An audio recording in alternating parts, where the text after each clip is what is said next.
Alors, maintenant qu'on a vu quelles pouvaient être les causes d'infertilité, sans avoir été exhaustif, mais on en a vu quelques-unes, on va pouvoir se consacrer sur les principales techniques d'aide à la procréation, donc pour AMP. Donc en 2015, l'AMP a permis 3% des naissances et le taux d'accouchement après un acte d'aide médicale à la procréation est d'environ 20%.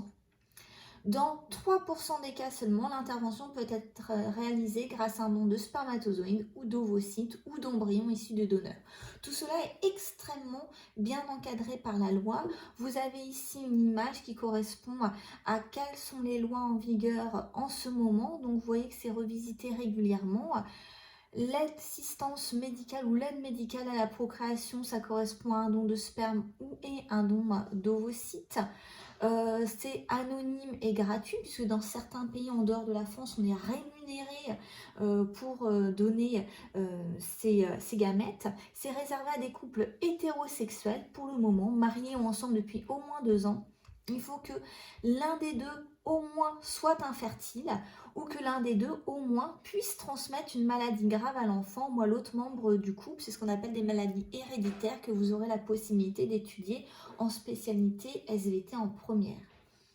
Pour le moment, uniquement les couples hétérosexuels. Cependant, le 27 juin 2017, le Comité consultatif national d'éthique a rendu un avis majoritairement favorable à l'ouverture de l'aide médicale à la procréation aux couples de femmes et aux femmes célibataires. Pour l'instant, ce n'est pas passé par la loi et ça ne concerne uniquement les femmes et pas les hommes. Peut-être que cela sera étudié par la suite. En tout cas, le débat reste ouvert. Nous allons maintenant voir concrètement 3 méthodes d'aide à la procréation. Alors, tout d'abord, l'insémination artificielle.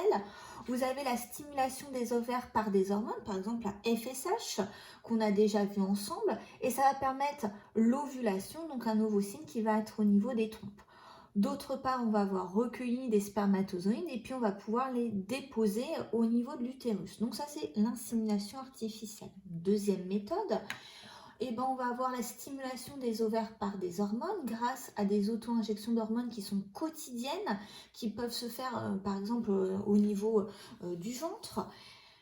Grâce à cela, on va pouvoir prélever des ovocytes matures et on va pouvoir mettre en présence un ovocyte avec un spermatozoïde et c'est ce qu'on va appeler la fécondation in vitro. Alors pour avoir plus de chances d'avoir une rencontre, d'avoir une fécondation entre les deux, on met plusieurs ovocytes avec plusieurs spermatozoïdes, ce qui va donc donner plusieurs embryons, mais on ne va pas pouvoir implanter tous ces embryons à l'intérieur de l'utérus. Tout ça est encadré par la loi et donc certains pays en autorisent plus que d'autres. Par exemple, c'est ce qui fait des naissances multiples aux États-Unis.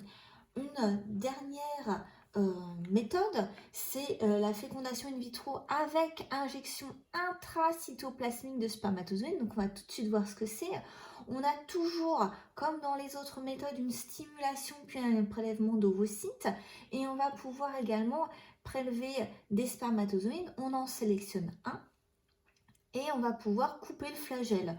Pourquoi? Parce que le flagelle sert uniquement à la mobilité. Or ici, on n'en a pas besoin puisqu'on va faire une fécondation in vitro grâce à l'introduction de spermatozoïdes dans le cytoplasme de l'ovocyte. Comment ça se passe concrètement?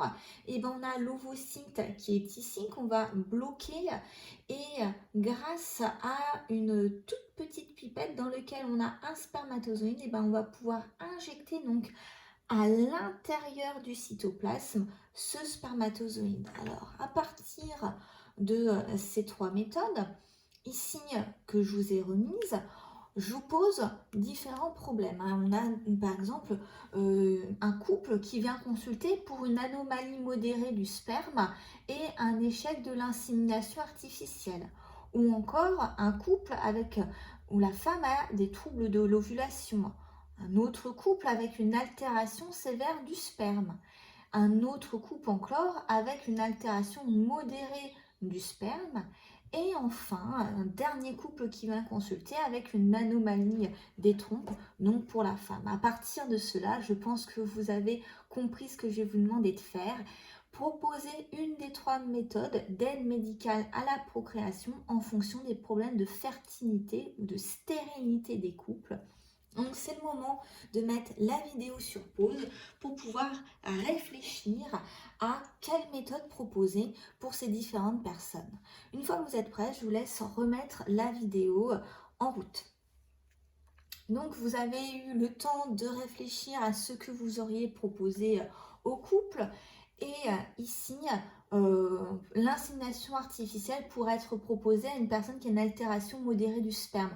C'est-à-dire qu'on a une diminution de la concentration de spermatozoïdes, peut-être moins de spermatozoïdes mobiles, d'où l'intérêt de vraiment les implanter à l'intérieur de l'utérus, ce qui leur évite le trajet au niveau du vagin, mais surtout le passage au niveau du col de l'utérus qui est assez difficile à cause de la glaire cervicale. Pour la fécondation in vitro, elle peut être proposée dans le cadre d'une anomalie des trompes, puisque l'objectif ici, ça va être donc de prélever l'ovocyte et donc de faire une fécondation à l'intérieur d'un tube à essai pour réinjecter l'embryon. Puisque là, on voit qu'on ne peut pas avoir de rencontre naturelle entre l'ovocyte et les spermatozoïdes. Dans le cas d'un trouble de l'ovulation, c'est le même système. On ne peut pas y avoir de rencontre normale,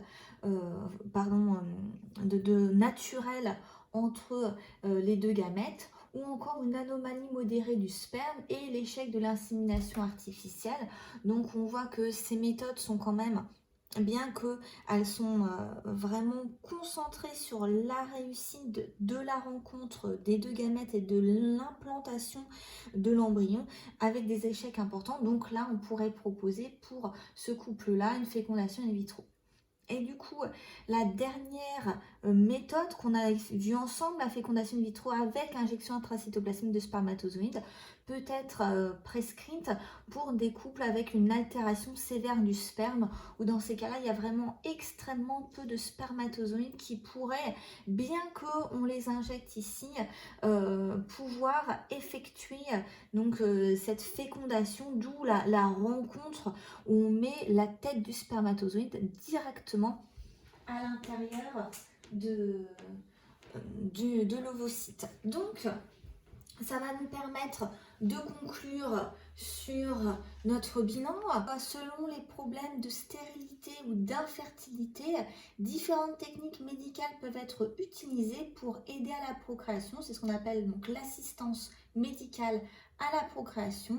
Et comme quoi, dans ce cas, des hormones peuvent permettre ou faciliter la fécondation, la gestation, comme indiqué ici. Donc, nous avons fini la séance qui concernait l'aide médicale à la procréation, comment favoriser la procréation. J'espère que vous avez passé un agréable moment en ma compagnie. Je vous dis au revoir et à la prochaine séance.